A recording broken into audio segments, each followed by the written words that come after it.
მოქალაქეებს პროტესტის გამო ისევ პატიმრობა ემუქრებათ საქალაქოში 9 დემონსტრანტის საქმეს განიხილავენ.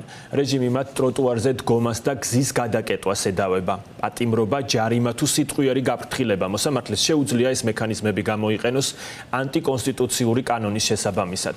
კრიტიკის მიუხედავად მათ შორის პარტნიორების და საერთაშორისო ორგანიზაციების მხრიდან ოცნება აგრძელებს მოქალაქეების დევნას გამოხატვის თავისუფლების გამო.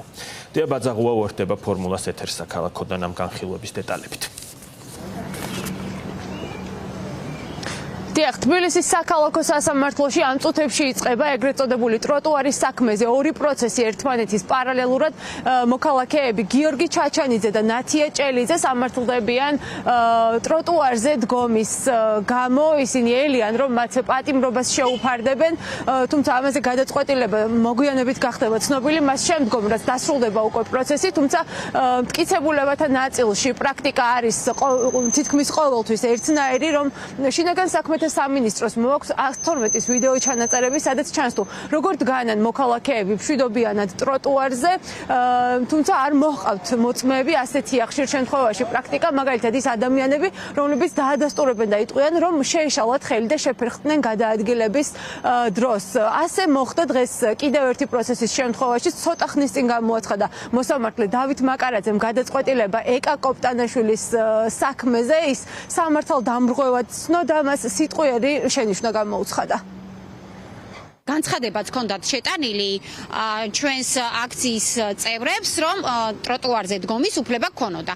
მე მქონდა ამის შესახებ ინფორმაცია და არანაირად არ თვლიდი, რომ შეიძლება რამე სამართალდარღვევა ყოფილიყო ტროტუარზე დგომათან არც დაბრკოლებას უქმნიდი არავის და კადრებშიც კი ჩანს, რომ ძალიან მარტივად გადაადგილდებიან ადამიანები იმ ადგილას. მაგრამ ეს არის რეპრესიული მანქანის ერთ-ერთი გამოვლინება და არაერთი პროცესი იყო ტროტუარის საქმეებთან დაკავშირებით და შესაბამისად ესე მოხდა ჩემიც.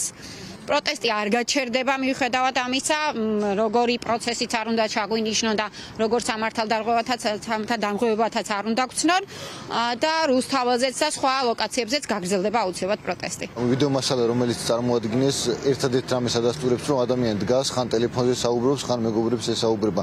დანარჩენი მისი მხრიდან რაიმე სამართალდამრღვევის ჩადენა არ იკვეთება ცხადია და შეეუბნებოდა, რომ თითქოს იგი დაბრკოლებას უქმნიდა მოქალაქეებს, ასევე შესაძლოა წარმოდგენილი ვიდეო შესაბამისად დასტურდება ის, რომ იქ მოქალაქეები ჩვეულებრივად გადაადგილდებიან, არავის არანაირი დაბრკოლება არ ექნება.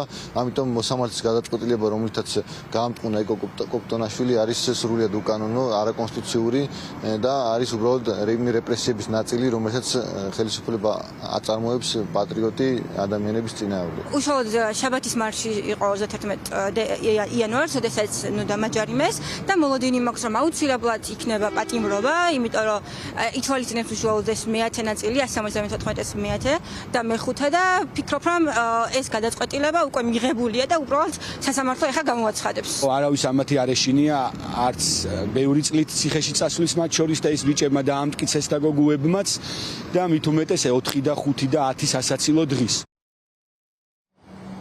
ამ წუთებში მიმდინარეობს ორი პროცესი, როგორც გითხარით, ერთმანეთის პარალელურად და ჩვენ ველოდებით გადაწყვეტილების გამოცხადებას ამ საქმეებზე.